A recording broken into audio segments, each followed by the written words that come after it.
Welcome back to Practical English Studio, the podcast where we explore the language of emotional intelligence and professional growth.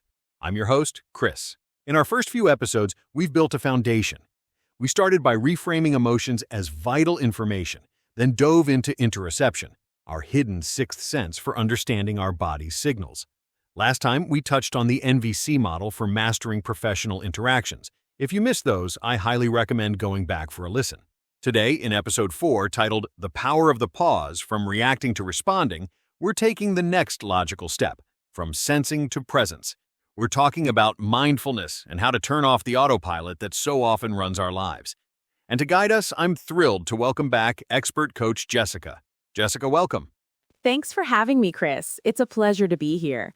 This topic is so crucial because it connects everything we've discussed. It's the how behind using the information our emotions and bodies give us. I love that, the how. So let's start with the basics. The word mindfulness is everywhere, but it can be a bit fuzzy. How do you define it? That's a great question. At its core, mindfulness is simply the awareness that arises from paying attention on purpose, in the present moment, and non-judgmentally. Non-judgmentally. That part seems key. It's everything. A common myth is that mindfulness means emptying your mind or stopping your thoughts. That's impossible.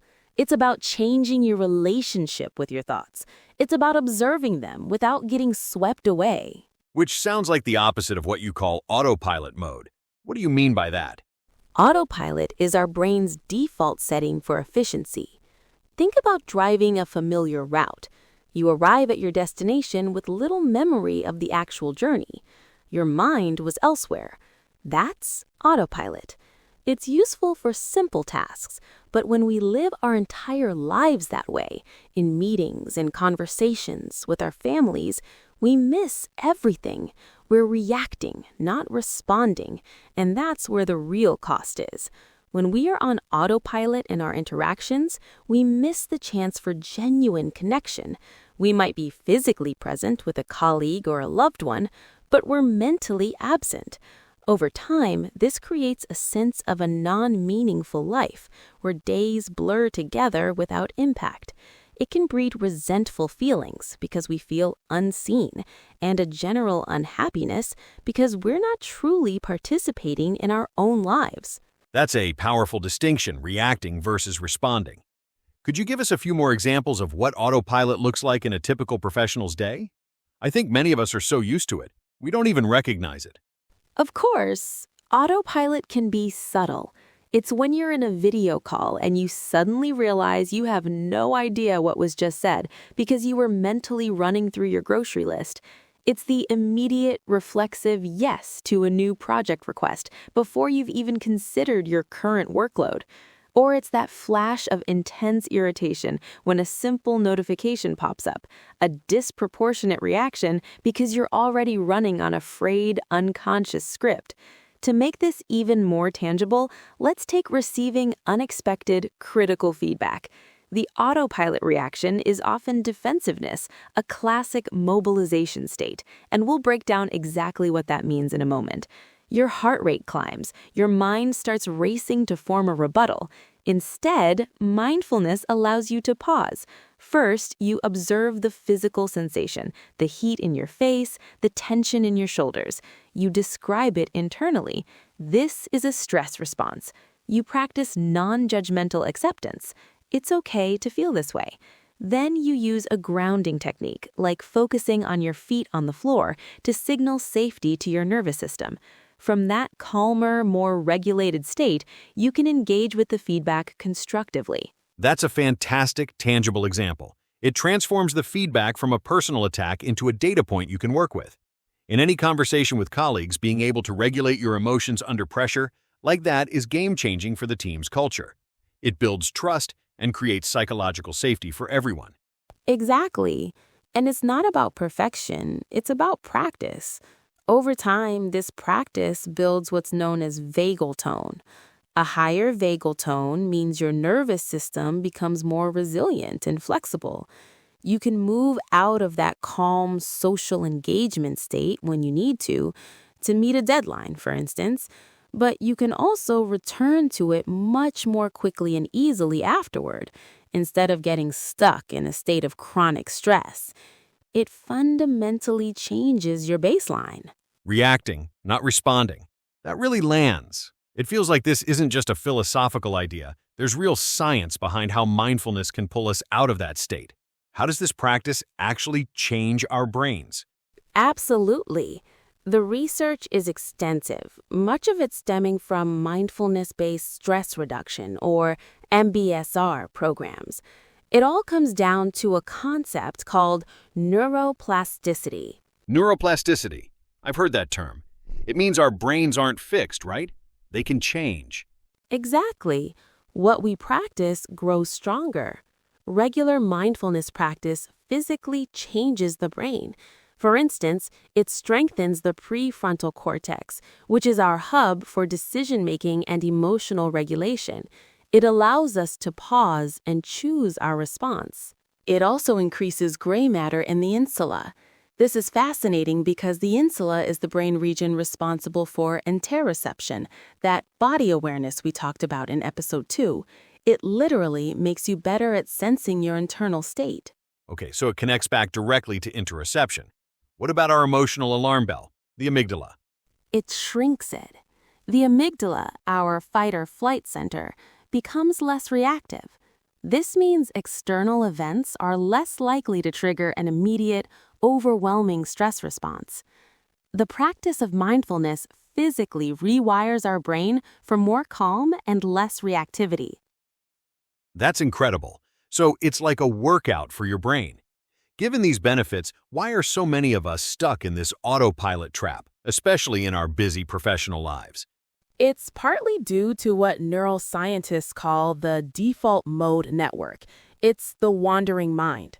When we're not focused on a specific task, our brain defaults to thinking about the past, replaying conversations, regretting mistakes, or worrying about the future. So our minds are just naturally wired to wander away from the present moment. And that's a major source of stress. We're not living in the here and now. A helpful model to think about this is the 3 zones of awareness. There's the comfort zone, where things are easy and automatic. There's the discomfort or panic zone, where we're overwhelmed. And in the middle is the optimal or stretch zone. And that's where we want to be? That's where learning and growth happen.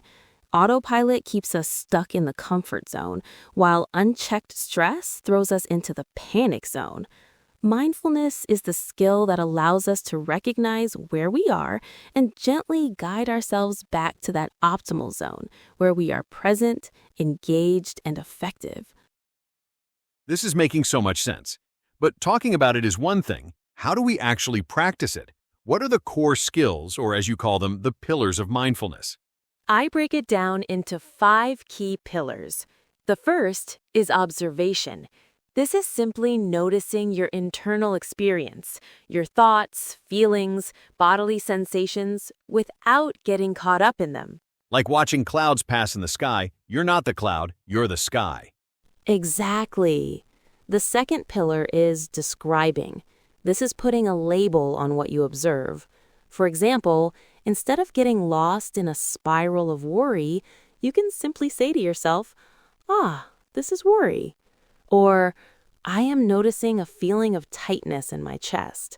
It creates a little bit of space. That makes it less personal, less overwhelming. It does. The third pillar is the most challenging for many: non-judgmental acceptance. This means allowing your thoughts and feelings to be exactly as they are, without labeling them as good or bad, right or wrong. So, this non-judgmental acceptance, it isn't about liking the feeling of anxiety, but just acknowledging that it's there without fighting it? Precisely. What you resist persists. Acceptance allows it to flow through you. The fourth pillar is detaching, which is recognizing that you are not your thoughts or emotions. They are temporary events in your consciousness. And finally, the fifth pillar is conscious behavior, acting with awareness and intention rather than from an automatic reactive place. Observation, describing, non-judgmental acceptance, detaching, and conscious behavior. A very clear framework. So, let's bring this to a real-world scenario. A listener is about to give a big presentation, and they feel that wave of panic. How can they apply these pillars and what's happening in their nervous system at that moment? Great example. In that moment, they're in what I call the interpretation loop. An event, the presentation, triggers a thought, I'm going to fail. That thought creates a feeling, anxiety, and that feeling drives behavior, maybe a shaky voice or avoiding eye contact. Mindfulness allows you to interrupt that loop. It creates a pause between the trigger and the reaction. Yes, and this is where understanding our nervous system through something like the polyvagal perspective is so helpful. Polyvagal theory. That sounds complex. Can you break that down for us? In simple terms, it describes 3 states our nervous system can be in. The first is social engagement. This is where we feel safe, connected, and calm. The second is mobilization, the classic fight or flight stress response. The third is immobilization, a state of shutdown or freeze. That presentation anxiety is a mobilization state. It's helpful to think of the polyvagal theory as the map of our nervous system states. Vagal tone, a concept listeners might recall from our previous episodes, is a measure of our resilience. It's how quickly and effectively we can navigate that map and return to a state of calm and safety. For instance, the polyvagal map helps you understand that a sudden critical email from your boss can instantly shift you from a calm, social engagement state into an anxious mobilization or fight or flight state. Now, your vagal tone determines what happens next. Someone with high vagal tone might feel that initial jolt of panic, but they can use a mindfulness tool like deep breathing to quickly guide their nervous system back to the calm, social engagement state. In contrast, someone with lower vagal tone might get stuck in that anxious state for hours, unable to focus on anything else. So how do we get back to that calm social engagement state? By sending safety signals to our body. A powerful grounding exercise is the 5-4-3-2-1 method. You pause and notice 5 things you can see, 4 things you can physically feel, 3 things you can hear, 2 things you can smell, and 1 thing you can taste. This pulls you out of the story in your head and into the present sensory moment. Another is simply focusing on your breath, perhaps making your exhale slightly longer than your inhale. This activates the vagus nerve and tells your body you are safe. This has been incredibly practical, Jessica. As we wrap up, what is the single most important takeaway you want our listeners to have about turning off the autopilot? That awareness is the beginning of all change. You can't change what you're not aware of. Autopilot is life without awareness.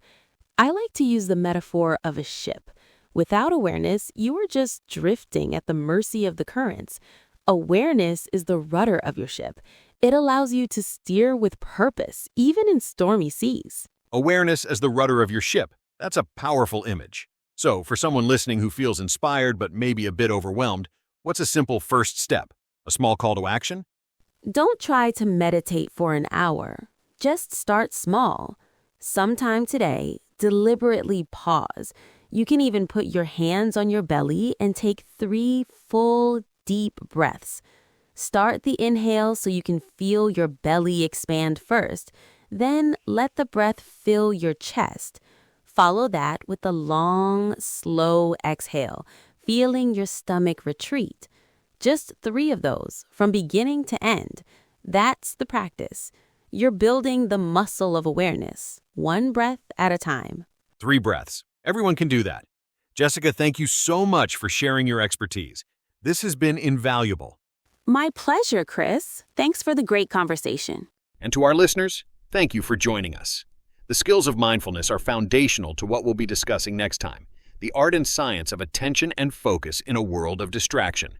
Make sure you subscribe so you don't miss it. Until then, this is Chris for Practical English Studio.